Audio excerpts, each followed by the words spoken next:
been doing firmware after firmware after firmware. It's getting to me right now because every video has been no change, no change, no change. But finally we come to the Motion Boom Plus. It's the one that's given us the most exciting, the sexiest firmware updates of recent history because they messed about. They didn't know what they were doing. It came out, was a bit over punchy. It was a bit harsh, and then they tinkered with it. And they added another peak we didn't really need. I think it was 6 kilohertz, and then they took it away, and then they did other things, and then they actually reduced the mids and the highs, so it more bass heavy, and they've been tinker, tinker, tinker. But a lot of people are very unhappy with a speaker that punches above its weight. For its weight, when you pick it up, because of its size, it'll always feel a bit lighter in your hand than you was expecting. And for its size, for its weight, goes blinking loud. With a big punch, you could get knocked out. What the f*** was that?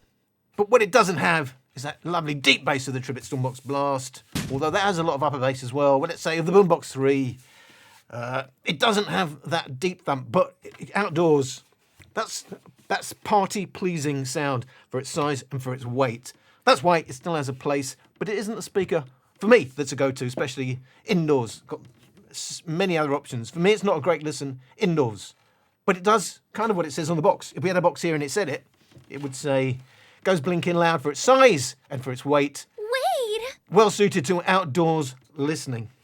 And they get, as I said, of all the firmware to get excited about, the Boom Plus is the one. We was on 0.36. They promised us an update to 0.42. Will we ever get to 1? That's also exciting in itself. But it was a big surprise because what was the firmware update fixing? It was fixing bugs. Fixing bugs. Bugs. Everywhere you go, bugs. And it's not just informing you there's bugs. If you click on where it says more, you get highly detailed fixed bugs. So, let's get cut to the chase. Enough of padding these firmware updates out because I need to get on with my life. This is going to be the last one for foreseeable future. And I'll get back to new things, new horizons. So, I tested it in custom mode. I did 66% volume. This is my standard testing, 66% volume and maximum volume in custom mode. Before and after. Everybody now. No change. No change. I tested it before and after in signature mode. And 66% volume, 100% volume. And do you know what happened? Do you know what I found? I discovered that there had been No change. No change. 5 firmware updates later. I think I've done 5. And no change.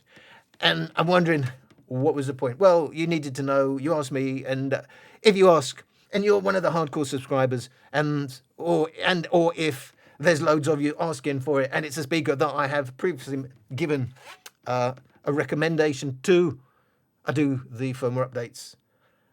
I'm not sure that how doable this is moving ahead because there's so many speakers now going backwards. But I think that's about it for the ones you're really want to ask me about. So that's it. How long on this one? I think we're getting better. This one is saying, 5 minutes and we're at the end. Hopefully there was about a minute there. I hadn't been talking, but you will never know. It came out in the edit and I'm still waffling. Well done. Ow. No change. I thank you for watching.